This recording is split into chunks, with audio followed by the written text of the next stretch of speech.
Así es, bueno, tenemos preparado un informe que tiene que ver con la publicación de los datos de parte del INDEC, el Instituto Nacional de Estadísticas y Censos, que fue el día de ayer la publicación, y tenemos algunas placas para ya ir viendo en pantalla, si te parece, Hernán, querido productor. Bueno, en primer lugar, la ampliación de la brecha. La placa tiene un error, así que pasémosla. La brecha pasó de 19 veces a 23 veces. Esa ampliación significa 21% aumento de la desigualdad. ¿Qué significa la ampliación de la brecha?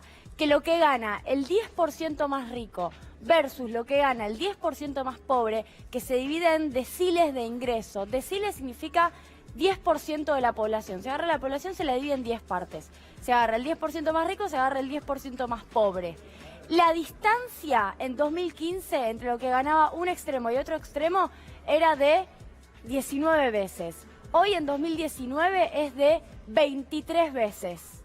Y acá lo que tenemos son los valores, que me parece importante rescatarlo. Por ejemplo, en 2015 el 10% más rico tenía un ingreso promedio de 20.700 pesos. Estamos hablando de hace 4 años.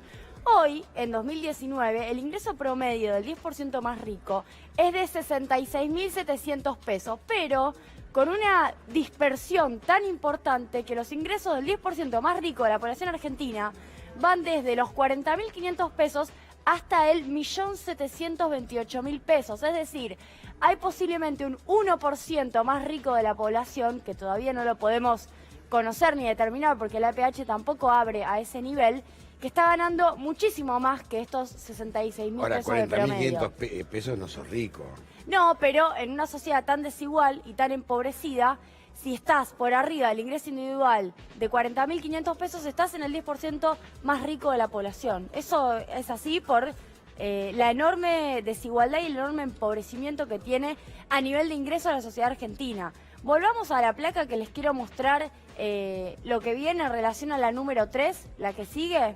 Bueno, obviamente el 10% más pobre entre 1.000 y 2.000 pesos, ya sea en 2015 como en 2019. Fíjense esto, porque en esto de la crisis pierden todos, en realidad se nos escapa que pierden más los que menos tienen y que pierden tal vez menos, pero pierden al fin y al cabo, en este caso, también los que más tienen, aunque menos. 25,1% es la pérdida de poder adquisitivo del 10% más pobre en los últimos 4 años. Pero la pérdida de poder adquisitivo del 10% más rico es de menos de la mitad de eso, es del 11,7%.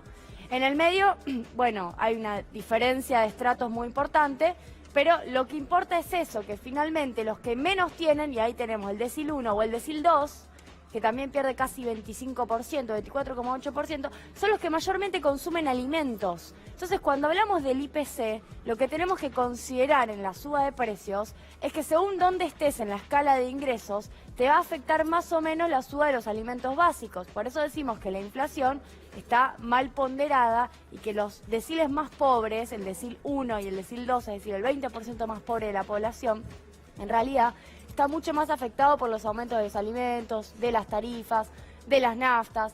Y el decil más rico, el 10% más rico, que ahí vemos que tiene una caída relevante, pero de la mitad, del 11%, está afectado por otro tipo de aumentos de otro tipo de consumos, porque el aumento de los alimentos en realidad es una parte menor o no tan relevante de su canasta de consumo. Me parece muy importante recuperar estos datos porque yo considero que se viene discutiendo con mucho énfasis la cuestión de la pobreza, se habla demasiado de pobreza, se habla muy poco de riqueza, se habla poco de riqueza entre otras cosas porque no hay datos, Se estudia mucho a los pobres, pero nadie estudia a los ricos. Era interesante lo que decía más temprano Robertito sobre una serie que mira cómo viven los ricos. Ahora, la desigualdad es lo que verdaderamente importa, porque hay algo que está demostrado. La violencia en las sociedades, la violencia vía inseguridad, la violencia vía delito, emerge en contextos de mucha desigualdad. Hay veces que hay sociedades homogeneizadas para abajo, muchísimo más precarizadas, pero sin esa brecha tan violenta y desigual, que tienen menos hechos de desigualdad, de violencia que los que tiene la Argentina. Por eso cuando el relato de este gobierno empieza a hablar de narcotráfico, inseguridad y otros temas más que no están en la agenda, ahora pretenden instalar el tema del fraude. Hace rato vienen con el tema del fraude. En la agenda están estos temas, que un tipo gana 24.000 pesos, 21.000 pesos, 6.000 pesos un plan social, que la plata no alcanza para alimentos. Acá les contamos las diferencias del 40% de un lado a otro en los mismos alimentos. Por eso instalar una agenda de fraude, narcotráfico, corrupción, inseguridad, no está en la agenda de los argentinos. No, el relato tiene que ser otro. El argentino quiere escuchar cómo va a llegar a fin de mes, quiere escuchar otra cosa. Quiere escuchar cómo va a recuperar el empleo, quiere escuchar cómo el jubilado va a poder vivir mejor, quiere escuchar cómo los chicos van a comer, no quiere escuchar más mentiras. Ayer veíamos en el programa del Gato, a Juana Morín, un informe que hacía, los famosos 7.800 kilómetros de pavimento ya desmentidos por la propia empresa estatal, por Vialidad Nacional, ya desmentido por ellos. Entonces, cuando uno quiere escuchar, los gobiernos deben saber entender lo que el pueblo quiere escuchar. Por eso cuando, y lo voy a resumir con esto, ¿no?